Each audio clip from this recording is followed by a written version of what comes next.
A member of the House of Representatives, Honorable Sergius Ogun, representing Eastern North, Eastern South Federal Constituency of Edo State, has called for more security formations in Central Senatorial District of Edo State. Honorable Sergius made this call when he moved a motion on the floor of the House on Wednesday. Thank you, Mr. Speaker. I'm Sergius Ogun. I represent Eastern Northeast, Eastern Southeast, and I'm from Edo State.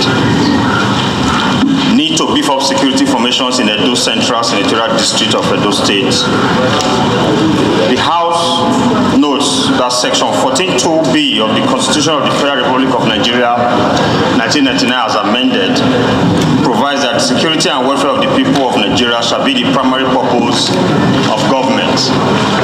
Aware that the National Assembly is empowered to make laws for the peace, order, and good governance of the Federation or any part thereof, as enshrined in this Section 4 sub 2 of the Constitution of the Federal Republic of Nigeria as amended, 1999.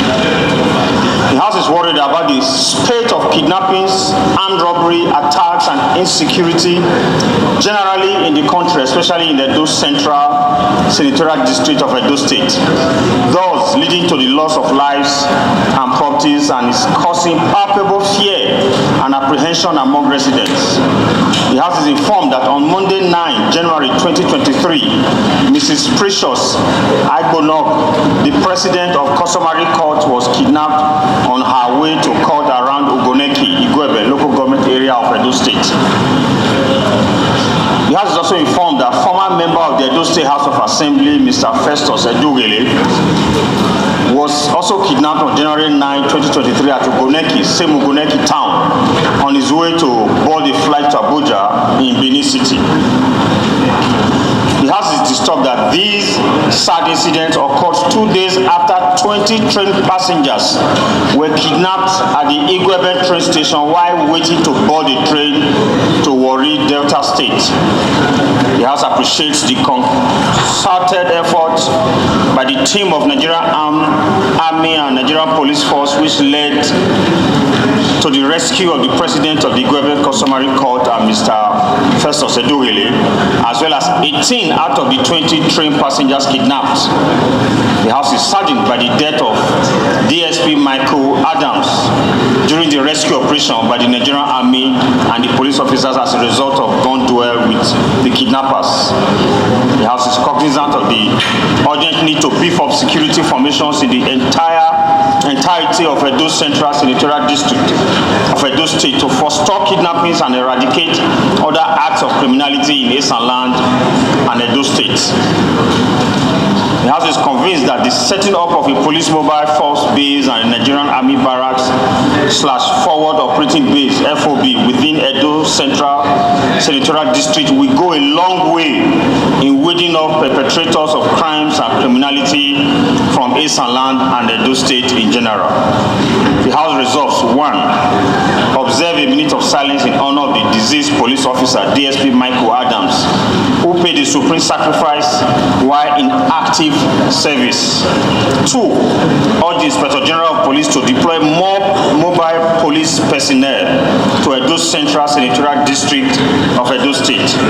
3. Also urge the Chief of Army Staff and the Inspector General of Police to set up a Nigerian Army barracks or a forward operating base (FOB) and a police mobile force base, respectively, within Edo Central Senatorial District of Edo State. 4. Mandate the committees on Army and Police Affairs to ensure compliance and report back within 4 weeks further legislative action. Mr. Speaker, my highly esteemed colleagues, I so move. During an interview with DCTV, Honorable Sergius says this is a second resolution asking for more boots, as there was a resolution in the House last year for a mobile military base to be set up. The community is building the military base, and all that is needed is for government to be proactive. He went further to say the community has done their bit, government should do their own part. In fact, last year there was a resolution of this same House for a mobile police barrack to be set up in the senatorial and an army barrack or an FOB. you know. Yes. But no, that has happened. Matter of fact, the community is actually building the senatorial. They're actually building a police base in Oromi as we speak right now. You know, they are building on their own to contribute and maybe hand over to the police. And for the army, I think a similar thing is also happening. So this is a second resolution asking for enough boots to be on ground in that senatorial. Because what led to that was because of the incessant attacks of headsmen. So where I wrote letters to the Chief of Army Staff and the IGP. And then what triggered that motion was there was now a robbery in one of the local governments that 5 banks were attacked. And just on a high street, they're just going from bank to bank, throwing dynamite and cutting money away. There was no response from the police, not from the army, not from any other force. They had a field over 1 hour, going to 2 hours. Took a whole town hostage. So that was what led to that motion. And the resolution of the House then was, yes, form it, set up the base. We have interfaced with the army and the police.